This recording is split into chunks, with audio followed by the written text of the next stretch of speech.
నమస్తే, welcome to KK news. నేను శ్రీదేవి. కృష్ణా జిల్లా పెనమలూరు అసెంబ్లీ స్థానం నుంచి తెలుగుదేశం అభ్యర్థి బోడే ప్రసాద్ విక్టరీ ఖాయమైంది. పెడన నుంచి పారిపోయి వచ్చి ఇక్కడ నుండి వైసీపీ అభ్యర్థిగా పోటీ చేసిన జోగి రమేష్ పెడన నియోజకవర్గంలో అవినీతి అక్రమాలకు కేర్ ఆఫ్ అడ్రస్ గా మారి ఇంతకాలం తన రౌడీ రాజ్యం నడిపించారు.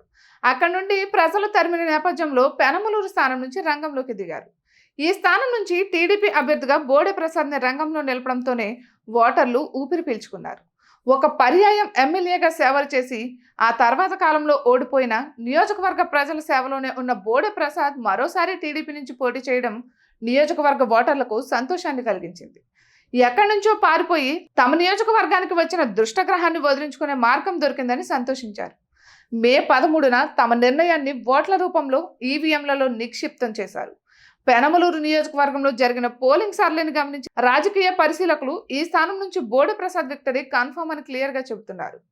తెలుగుదేశం నాయకత్వం పెనమలూరు స్థానం నుంచి బోడే ప్రసాద్ ని అభ్యర్థిగా ప్రకటించినప్పుడు జోగి రమేష్ మైండ్ గేమ్ ప్రదర్శించారు.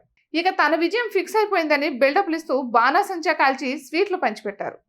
అయితే అదంతా వాపే తప్ప బలుపు కాదని ఆ తర్వాత జోగి రమేష్కి అర్థమైంది. జనబలం ఎలాగో లేదు కాబట్టి ధనబలం, అధికార బలం, రౌడీల బలంతో అయినా విజయం సాధించాలని ఫిక్స్ అయ్యారు. జనాన్ని ప్రలోభాలకు గురి చేయడం, అధికార దుర్వినియోగం చేయడం దగ్గర నుంచి టీడీపీ నాయకులు కార్యకర్తల మీద దాడులు జరపడం వరకు జోగి రమేష్ చేయని అడ్డదారి ప్రయత్నాలు లేవు. గత 20 ఏళ్ల చరిత్రలో పెనమలూరు నియోజకవర్గంలో ఏనాడు ఘర్షణలు జరగలేదు. పెడన నుంచి పారిపోయి వచ్చిన జోగి రమేష్ పుణ్యమాని ఇక్కడ కూడా ఘర్షణల సంస్కృతి ప్రవేశించింది. జోగి రమేష్ తరహాలో అడ్డగోలు వ్యవహారాల్లో తలదూల్చకుండా స్ట్రైట్ ఫార్వర్డ్గా ఉండే బోడే ప్రసాద్ వైపు పెనమలూరు ప్రజలు నిలిచారు. ఆయన ప్రచారం చేస్తున్న సమయంలోనే ఆయన ఏ స్థాయి విజయం సాధించబోతున్నారనేది స్పష్టంగా అర్థమైంది. అది చూసి ఓర్చుకోలేని జోగి రమేష్ టీడీపీ నాయకులు, కార్యకర్తల మీద భౌతిక దాడులకు తన గూండాలను ప్రోత్సహించారు. ఆ దాడులను కూడా టీడీపీ కేడర్ విజయవంతంగా తిప్పికొట్టారు. మాటకు మాట, చేతకు చేత అన్నట్టుగా బోడే ప్రసాద్ బలంగా నిలవడంతో జోగి రమేష్కి తోక ముడవక తప్పలేదు. నియోజకవర్గంలో పోలింగ్ సర్లను గమనించిన జోగి రమేష్ తన ఓటమి ఖాయమైందని ఫిక్స్ అయ్యారు.